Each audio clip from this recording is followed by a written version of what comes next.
One. Number 9. And this is about meditation. And you'll know everything you need to know at the end of this 10 minutes. Basically, pick a word, any word, and just repeat it over and over and over again. That's it. You could, in fact, stop watching this video now, but I think I might fill it up with some other things that you might find to be interesting. There are trademarked um, organizations that sell that information to you for at least $500. But what they do is they add a mantra. That's what you're paying for, is you're paying for the mantra. So they, you know, look at the tea leaves or however they do, or they use astrology or something, and they give you a mantra. And because you paid for the mantra, you think that it is the mantra that's putting you in the trance when you say it. But no, you can use any word you like. You can even say, this doesn't work, this doesn't work, this doesn't work, and it'll work. You don't need a roll, and you don't need a mat, and you don't need to go anywhere and take time off to go do that. Best to lie down when you're doing it because, well, if you do it when you're standing up for too long, you're probably going to feel like sitting down or lying down anyway. And, well, it'll start making you think about things you might have left unresolved. So you can go and resolve those things. Maybe make amends. You'll find out about those fairly quickly if you go through that kind of process. However, any word will work, and just say it over and over again. And that's a form of meditation called japa yoga. And this is very ancient. It was probably developed in 3000 BC or earlier in the Indus Valley civilization. And way back in those days, 5,000 years ago, there were really three. There was Egypt, there was Mesopotamia, which a lot of people say is Sumeria, and there's the Indus Valley civilization. So the Indus Valley gave us yoga, it gave us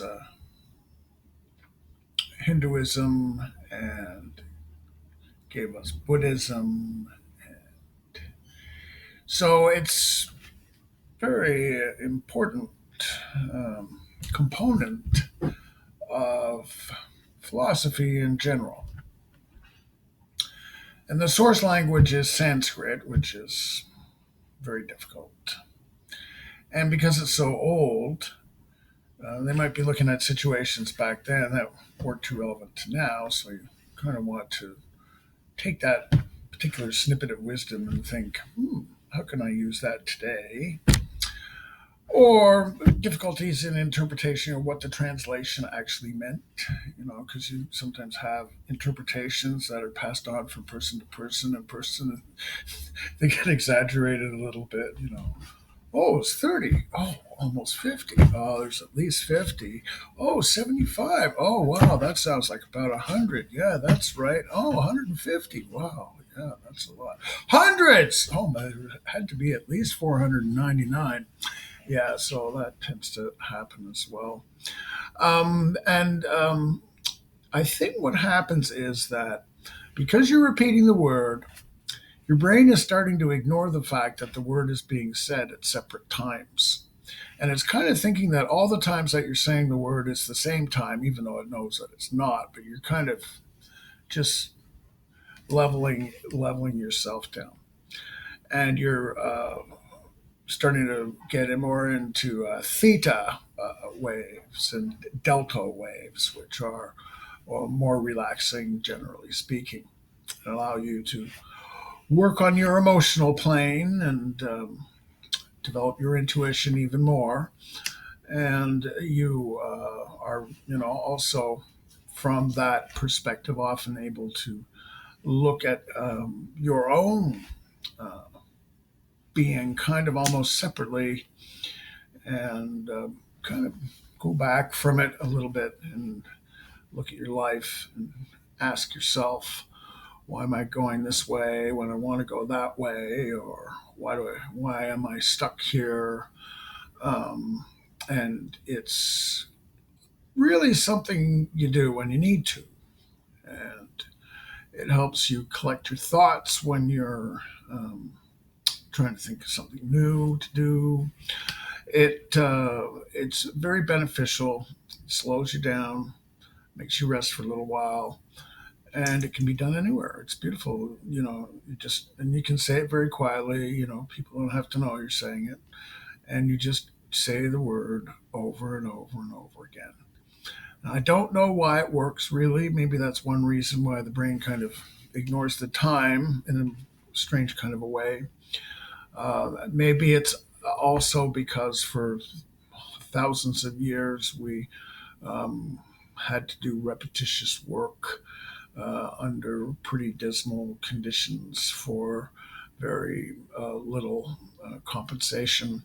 And in the process of that labor, uh, we would interpret the repetition as something that we would need to try and ignore as much as possible and try to lift ourselves away from the miserable existence that we're in. So, repetition of really anything can put you into that state of mind. So, if you use one word, it's really short, and so you're giving your brain a lot of dings. So, it's going to be quite a high frequency. However, if you sing a song or something at a lower frequency, it's going to have a more gentle effect on you. So there's a lot, or you can, do your kata or whatever you want, your karate moves. Or you just think, just concentrate on doing the motion and take your mind off of it. Take your mind away from the troubles of the world. Allow you to focus more on your situation and your state of mind. If you can use it to build emotional control, which must be said is not emotional repression. Emotional control actually helps you react to emotions in the way that you were originally designed to react to them in. So if you see something sad, you get upset. And if you see something funny, you laugh. And if you see something dangerous, you deal with it in the way that is most appropriate at the time. So and also because your emotional plane is more flat and more placid, it allows you to think rationally in situations where there might be some danger. It's sobering up basically. The sort of say the spiritual interpretation is okay. So the sea of your emotions is now placid. It's placid. And well above the emotions is the intellect.